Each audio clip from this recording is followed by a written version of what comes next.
নমস্কাৰ, আজি হৈছে ৮ মে। এই মুহূৰ্তত কেইবাটাও ব্ৰেকিং নিউজ আহি পৰিছে। দিব লৈছোঁ ৰাতিপুৱাৰ প্ৰথমটো পলিটিকেল ব্ৰেকিং নিউজ। অহা ২০ বছৰলৈ শাসনত নাহে কংগ্ৰেছ দল। কংগ্ৰেছৰ নিৰ্বাচনী বিপৰ্যয়ৰ পিছত এই বিস্ফোৰণ বদৰুদ্দিন আজমলৰ। কংগ্ৰেছ দল এতিয়া কেৱল কংগ্ৰেছ হৈ থকা নাই, আনকি মুছলিম লীগলৈ পৰিণত হ'ল কংগ্ৰেছ দল। এনেদৰে মন্তব্য কৰিছে বদৰুদ্দিন আজমলে। কংগ্ৰেছৰ নিৰ্বাচিত হোৱা ১৯জন বিধায়কৰ ১৮জনেই হৈছে মিয়া মুছলমান। এতিয়া কেনেকৈ কংগ্ৰেছ ধৰ্মনিৰপেক্ষ হৈ থাকিব? অসম কংগ্ৰেছক এতিয়া নেতৃত্ব দিয়ে মিয়া মুছলমানে। পুনৰ জীৱন পাবলৈ কংগ্ৰেছক কমেও ২০ বছৰ সময় লাগিব। ইয়াৰ বাবে কংগ্ৰেছ ৰণকৌশল আৰু গৌৰৱৰ নেতৃত্ব দায়ী। ফলাফলৰ পিছতে এই মহাবিস্ফোৰণ মৌলানা বদৰুদ্দিন আজমলৰ। দিব লৈছোঁ আন এটা পলিটিকেল ব্ৰেকিং নিউজ। অহা ১২ মে'ত দিনৰ ১১ বজাত অসমত নতুন চৰকাৰৰ শপত গ্ৰহণ। খানাপাৰা খেলপথাৰত শপত ল'ব নতুন চৰকাৰে। দ্বিতীয়বাৰৰ বাবে মুখ্যমন্ত্ৰী হিচাপে শপত ল'বলৈ সাজু হিমন্ত বিশ্ব শৰ্মা। কোন কোন বিধায়কে এইবাৰ স্থান পাব হিমন্তৰ মন্ত্ৰীসভাত?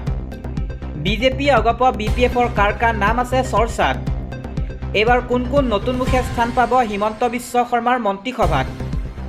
বিজয় সাব্যস্ত কৰা প্ৰাৰ্থী কেইগৰাকীৰ নাম হৈছে অজন্তা নিয়োগ, পীযুষ হাজৰিকা, জয়ন্ত মল্ল বৰুৱা আৰু ৰঞ্জিত কুমাৰ দাস, ৰণোজ পেগু, অশোক সিংহল, বিমল বৰা, বিশ্বজিৎ দৈমাৰী, হিতেন্দ্ৰ নাথ গোস্বামী, পল্লৱ লোচন দাস, প্ৰদ্যুৎ বৰদলৈ, ভূপেন বৰা আৰু তুলিৰাম ৰংহাং, পদ্ম হাজৰিকা, তৰংগ গগৈ, মানৱ ডেকাৰ, অতুল বৰা, শিউলি মহিলাৰী, ভৱেশ কলিতা। অহা ২ এদিনতে স্পষ্ট হৈ পৰিব এই ১৮গৰাকী বিধায়কৰ কাৰ কাৰ ভাগ্য ফুলে। আগবঢ়াইছোঁ এটা পলিটিকেল ব্ৰেকিং নিউজ। আৰম্ভ হ'ল ভয়ংকৰ প্ৰতিশোধ। চৰকাৰ গঠনৰ পূৰ্বে হিংসা বিয়পোৱা লোকক গ্ৰেপ্তাৰৰ পৰ্ব পশ্চিমবংগত। পশ্চিমবংগ আৰক্ষী জালত পৰিছে ১১০০কৈ কৰ্মী। নিৰ্বাচনী হিংসাৰ পাছতে ৪৩৩জনক গ্ৰেপ্তাৰ কৰা হৈছে। শুভেন্দুৰ পিয়েক হত্যা কৰা ৪জনক গ্ৰেপ্তাৰ কৰা হৈছে। আৰক্ষীক দিয়া হৈছে ২০০তকৈ অধিক FIR।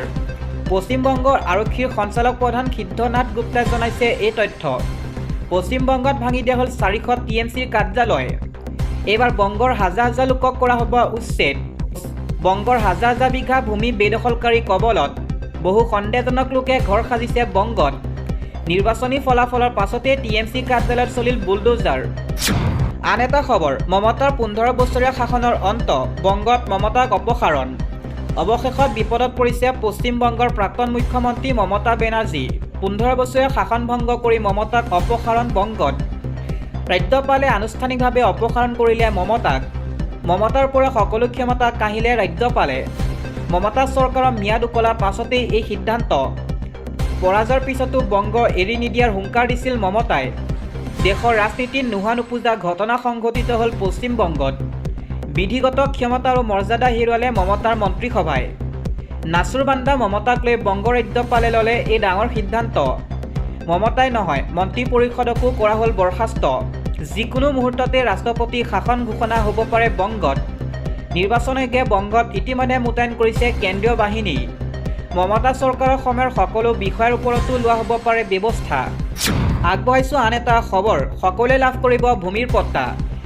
২০০৩ৰ ১০ ফেব্ৰুৱাৰী চুক্তিলৈ যিসকল ব্যক্তি BTCত আছে সকলোৱে পাব ভূমি। সংখ্যালঘু লোককো দিয়া হ'ব ভূমিৰ অধিকাৰ। BTC মুৰব্বী হাগ্ৰামা মহিলাৰে কৰিছে এই বৃহৎ ঘোষণা। BTCত উচ্ছেদ নহয় বুলি পূৰ্বে ঘোষণা কৰিছিল হাগ্ৰামা মহিলাৰীয়ে। সকলোৱে লাভ কৰিব ভূমি। ২০০৩ৰ ১০ ফেব্ৰুৱাৰী চুক্তিলৈ যিসকল BTCত আছে সকলোৱে পাব ভূমি। সংখ্যালঘুকো দিয়া হ'ব ভূমিৰ অধিকাৰ। BTC মুৰব্বী হাগ্ৰামা মহিলাৰে কৰিছে এই বৃহৎ ঘোষণা। ইয়াৰ পাছৰ খবৰ, ৰেচন কাৰ্ড নোপোৱা সকলৰ কাৰণে আহি গ'ল ভাল খবৰ। ইয়াৰ পাছৰ খবৰ, ৰেচন কাৰ্ড নথকা লোকৰ বাবে আহি গ'ল ডাঙৰ খবৰ। শীঘ্ৰেই সাজু কৰক আপোনাৰ সকলো নথি পত্ৰ। ৰেচন কাৰ্ড নথকা প্ৰতিটো যোগ্য পৰিয়ালে লাভ কৰিব ৰেচন কাৰ্ড। চাউল, দাইল, নিমখ, মিঠাতেল বিনামূলীয়াকৈ ল'বলৈ সাজু হওক। শপত গ্ৰহণৰ পিছতে পুনৰ ৰেচন কাৰ্ডৰ বাবে চলিব আবেদন প্ৰক্ৰিয়া। অসমৰ প্ৰতিটো দৰিদ্ৰ পৰিয়ালে ঘৰে ঘৰে পাব বিনামূলীয়া ৰেচন। ইফালে বহুকেইটা বিভাগত ওলাব তৃতীয় চতুৰ্থ বৰ্গ বিভাগত চাকৰি। শিক্ষিত যুৱক যুৱতীসকলে যোগ্যতাৰ ভিত্তিত পাব চাকৰি। BTC দৰিদ্ৰ পৰিয়াল আৰু নিবনুৱা যুৱক যুৱতীক লৈ হাগ্ৰামা মহিলাৰে দিলে এই ভাল খবৰ। দিব লৈছোঁ আন এটা পলিটিকেল ব্ৰেকিং নিউজ। চৰকাৰ গঠন কৰিবলৈ সংকটত পৰা বিজয় থালাপতিৰ সংগ এৰা নাই কংগ্ৰেছে। কংগ্ৰেছে যিকেইখন আসন লাভ কৰিছে আটাইকেইখন দিছে বিজয়ৰ সমৰ্থনত। বিজয় থালাপতি দল TVK লাভ কৰিছে 108খন আসন। কংগ্ৰেছে আটাইকেইখন আসন দিয়াৰ পিছতো চৰকাৰ গঠনৰ বাবে লাগে আৰু 5খন আসন। সৰু সৰু দলৰ সৈতে যোগাযোগ অব্যাহত ৰাখিছে বিজয় থালাপতিয়ে। চেন্নাই ভাৰতীয় কমিউনিষ্ট দলৰ নেতাৰ সৈতে সহযোগ কৰাৰ বাবে অনুৰোধ কৰিছে বিজয়ৰ দলে। সাংবিধানিক পদ্ধতিৰে চৰকাৰ গঠন কৰিব লাগিব বুলি ভাষ্য ৰাজ্যপালৰ। বৰ্তমান ওলমি আছে তামিলনাডুত চৰকাৰ গঠনৰ প্ৰক্ৰিয়া। আৱশ্যক সমৰ্থন বিজয় থালাপতিয়ে লাভ কৰিলে তেতিয়াহে গঠন কৰিব পাৰিব চৰকাৰ। দিব লৈছোঁ আন এটা খবৰ। মুখ্যমন্ত্ৰীৰ সৈতে মোৰ ভাল সম্পৰ্ক আছে। মোৰ মৃতদেহটোহে বিজেপিলৈ নিব পাৰিব, কিন্তু মোৰ আত্মাটো কংগ্ৰেছতে থাকিব। এই মন্তব্য কৰিছে কংগ্ৰেছৰ একমাত্ৰ হিন্দু বিধায়ক জয়প্ৰকাশ দাসে। মই কংগ্ৰেছ এৰি বিজেপিলৈ নাযাওঁ। মুখ্যমন্ত্ৰী হিমন্ত বিশ্ব শৰ্মাৰ সৈতে মোৰ ভাল সম্পৰ্ক, কিন্তু সম্পৰ্ক ভাল হ'লেও মই বিজেপিলৈ নাযাওঁ। মই দুবাৰ হাৰিছিলোঁ, কিন্তু এইবাৰ মোক নাওবৈচা ৰাইজে হিয়া উজাৰি মৰম দিলে। বিধায়কে হিন্দু মুছলমান বুলি কথা নাই। হিমন্ত বিশ্ব শৰ্মাও 126জন বিধায়কৰ মাজৰ এজন বিধায়ক। ধৰ্মটো জন্মতহে আহে, মৃত্যুত গুচি যায়। মই একেবাৰে সাধাৰণ মানুহ। মই ৰাইজৰ বিশ্বাস ভঙা একো কামেই নকৰোঁ। মোক লৈ গৌৰৱ কৰিব পাৰিব। এই মন্তব্য কৰিছে নাওবৈচাৰ নৱনিৰ্বাচিত বিধায়ক জয়প্ৰকাশ দাসে। দিব লৈছোঁ আন এটা পলিটিকেল ব্ৰেকিং নিউজ। মুখ্যমন্ত্ৰীয়ে ক'লে শিৱসাগৰত প্ৰচাৰ কৰা নাই। ফটোসহ প্ৰমাণ দাঙি মুখ্যমন্ত্ৰীক মিথ্যাচাৰী আখ্যা অখিলৰ। হিমন্ত বিশ্ব শৰ্মাই মোক হৰুৱাব নোৱাৰি ৰাইজৰ মাজত বিশ্বাসযোগ্যতা কমাবৰ বাবে বদনাম ৰচিছে। অহা 5 বছৰত ঘটিয়ে ঘটিয়ে পানী খুৱাম, এই মন্তব্য অখিল গগৈ। হিমন্ত বিশ্ব শৰ্মা মিছলীয়া। তেওঁ কৈছে তেওঁ হেনো মোৰ বিৰুদ্ধে মিটিং কৰা নাই। তেওঁ মোৰ বিৰুদ্ধে 10টো ৰুমত মিটিং কৰিছে।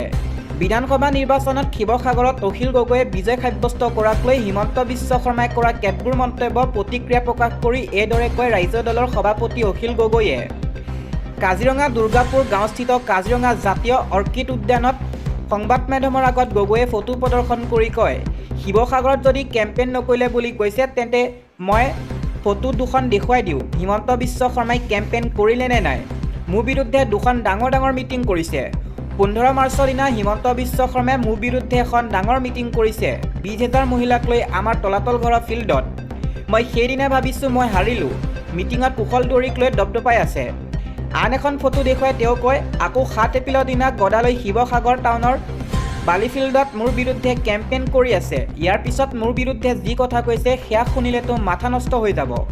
আৰক্ষীক নিৰ্দেশ দিছে কুশল দুৱৰীক সহায় কৰিবলৈ আৰু অখিল গগৈক মাৰপিট কৰিবলৈ, যাতে এদিনৰ কাৰণেও বাহিৰলৈ ওলাই আহিব নোৱাৰোঁ কেম্পেইন কৰিবলৈ। অখিল গগৈয়ে পুনৰ কয়, হিমন্ত বিশ্ব শৰ্মাই জানে যে কংগ্ৰেছ, অসম জাতীয় পৰিষদ, CPM সকলোকে হৰুৱাই দিলোঁ, কিন্তু এই অখিলটোক হৰুৱাব নোৱাৰিলোঁ। ই এটা লিকতে জীৱ, গতিকে ইয়াক এতিয়া বদনাম কৰি থৈ দিওঁ। আনহাতে পীযুষ হাজৰিকাৰ প্ৰসংগ টানি আনি হিমন্ত বিশ্ব শৰ্মাই অখিল গগৈক বহুৱা সজাব বিচাৰিছে বুলি প্ৰকাশ কৰি গগৈয়ে কয়, হিমন্ত বিশ্ব শৰ্মাহে জানে বিধানসভাত মই তেওঁক কি এণ্টাৰটেইনমেণ্ট কৰোঁ।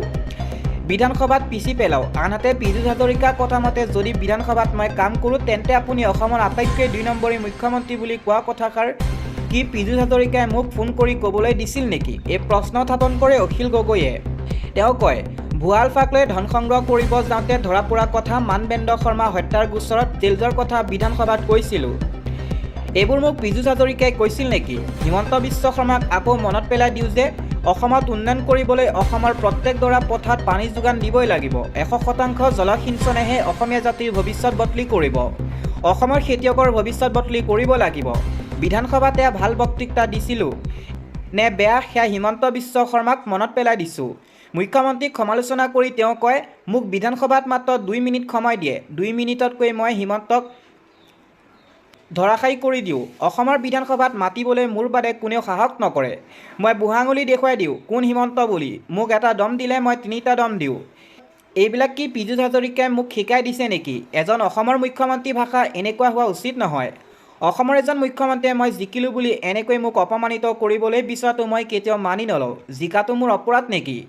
আপোনাৰ 2 নম্বৰী ৰাজনীতিৰ বিপৰীতে শিৱসাগৰ ৰাইজে মোক জিকালে। আপুনি মোক তোলা হত্যাকাৰীজনক নিজিকাই মোক জিকাই দিলে। এইটো মোৰ দোষ নেকি? তাৰ কাৰণে মই আপোনাৰ সদায় নিন্দা খাই থাকিব লাগিব নেকি? কুশল দুৱৰীৰ ভয়ত নিৰাপত্তাৰক্ষী বিচাৰি থকা নাই বুলি প্ৰকাশ কৰি গগৈয়ে কয়, নিৰ্বাচনৰ আগত বিজেপিৰ মানুহে আমাৰ মানুহক আক্ৰমণ কৰিছে। কৃষক মুক্তি সৰ্বোচ্চ নেতা বিদ্যুৎ শইকীয়াক আক্ৰমণ কৰিছে।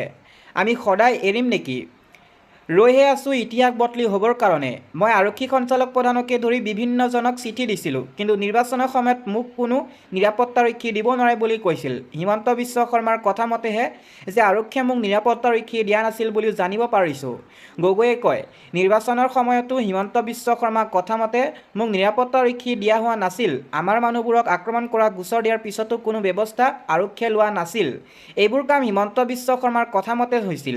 তেওঁ কয়, মই আটাইতকৈ বেছি ৰাইজৰ সৈতে মত বিনিময় কৰা, চাইকেল লৈ গাঁৱে গাঁৱে ভ্ৰমণ কৰা, মানুহৰ কাৰণে আন্দোলন কৰা, পদযাত্ৰা কৰা আটাইতকৈ ৰাষ্ট্ৰ নিৰ্যাতিত মানুহ।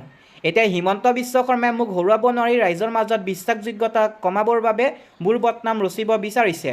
পীযুষ হাজৰিকা আলমলৈ যিটো কৰিব খুজিছে এয়া মই মানি নলওঁ। অহা 5 বছৰ হিমন্ত বিশ্ব শৰ্মাক ঘোটিয়ে ঘোটিয়ে পানী খুৱাম। দিব লৈছোঁ আন এটা ব্ৰেকিং নিউজ। নিৰ্বাচনোত্তৰ হিংসাত জৰ্জৰিত পশ্চিমবংগ। এইবাৰ বোমা আক্ৰমণত 5জন বিজেপি কৰ্মী আহত হয়। অচিনাক্ত আক্ৰমণকাৰীয়ে বিজেপি কৰ্মীৰ ওপৰত ক্ৰুড বোমা নিক্ষেপ কৰাত কমেও 5জন লোক আহত হোৱাৰ খবৰ আহি পৰিছে। নিৰ্বাচনৰ ফলাফলৰ পিছত পশ্চিমবংগত সৃষ্টি হোৱা হিংসাত্মক ঘটনা তীব্ৰ ৰূপত বৃদ্ধি পাইছে। এই ঘটনা চূড়ান্ত পৰ্যায়ত উপনীত হয় বুধবাৰে নিশা। বংগৰ বিজেপি নেতা শুভেন্দু অধিকাৰীৰ ব্যক্তিগত সহায়ক চন্দ্ৰনাথ ৰথক দুষ্কৃতিকাৰীয়ে গুলীয়াই হত্যা কৰে। এইবাৰ বিজেপি কৰ্মীক বোমাৰে আক্ৰমণ কৰাৰ খবৰ আহিছে। আৰজিকৰ ঘটনা ভুক্তভোগীৰ মাতৃ তথা নৱনিৰ্বাচিত বিজেপি বিধায়ক ৰত্না দেৱনাথৰ বাসগৃহৰ সমীপতে এই ঘটনাটো সংঘটিত হৈছে। পশ্চিমবংগৰ উত্তৰ 24 পৰগনা জিলাৰ পানীহাটিত সংঘটিত বোমা বিস্ফোৰণত 5জন বিজেপি সমৰ্থক আহত হোৱাৰ অভিযোগ উত্থাপন হৈছে। বুধবাৰে নিশা বিজেপি নেতা শুভেন্দু অধিকাৰীৰ ঘনিষ্ঠ সহযোগী চন্দ্ৰনাথ ৰথক মটৰচাইকেলত অহা দুৰ্বৃত্তই গুলীয়াই হত্যা কৰা কেইঘণ্টামানৰ পাছতেই এই ঘটনা সংঘটিত হয়। আনহাতে তৃণমূল কংগ্ৰেছে প্ৰতিশোধমূলক হিংসাত্মক কাৰ্যকলাপ উত্থাপন কৰিছে গেৰুৱা শিবিৰে। পানীহাটি ছেইণ্ট জেভিয়াৰ ইনষ্টিটিউচনৰ সমীপত সংঘটিত হয় বোমা বিস্ফোৰণ। অচিনাক্ত আক্ৰমণকাৰীয়ে বিজেপি কৰ্মী এটা দলৰ ওপৰত ক্ৰুড বোমা নিক্ষেপ কৰাত কমেও 5জন লোক আহত হোৱাৰ খবৰ আহিছে। আহতসকলক কলকাতা আৰজিকৰ চিকিৎসা মহাবিদ্যালয়ৰ চিকিৎসালয়ত ভৰ্তি কৰোৱা হৈছে। স্থানীয় সূত্ৰৰ পৰা জানিব পৰা মতে পানীহাটি 2 নং ৱাৰ্ডৰ দত্তপথত বিজেপি কৰ্মীসকলে তাৰ বাসিন্দাসকলৰ সৈতে মত বিনিময় কৰি থকাৰ সময়তে মটৰচাইকেল আৰোহী এটা দলে তেওঁলোকক বোমাৰে আক্ৰমণ কৰি পলায়ন কৰে। আনহাতে বিজেপিয়ে আক্ৰমণকাৰীক তৃণমূল কংগ্ৰেছে সমৰ্থন কৰা বুলি অভিযোগ উত্থাপন কৰাৰ বিপৰীতে এই অভিযোগ মমতা বেনাৰ্জী নেতৃত্বাধীন দলটোৱে অস্বীকাৰ কৰে। এগৰাকী জ্যেষ্ঠ আৰক্ষী বিষয়াই কয়, আমি তদন্ত আৰম্ভ কৰিছোঁ আৰু ইয়াৰ লগত জড়িত লোকসকলক চিনাক্ত কৰিবলৈ চাৰিওফালৰ অঞ্চলত চিচিটিভিৰ ফুটেজ পৰীক্ষা কৰি আছোঁ। অভিযুক্তক গ্ৰেপ্তাৰ কৰিবলৈ অভিযান চলোৱা হৈছে। অঞ্চলটোত ব্যাপক মাত্ৰাত আৰক্ষী বিনিয়োগ কৰা হৈছে। বিষয়াগৰাকীয়ে লগতে কয়, আমি কঠোৰভাৱে সতৰ্কতা বজাই ৰাখিছোঁ আৰু মানুহক উৰা বাতৰি প্ৰচাৰ নকৰিবলৈ আহ্বান জনাইছোঁ।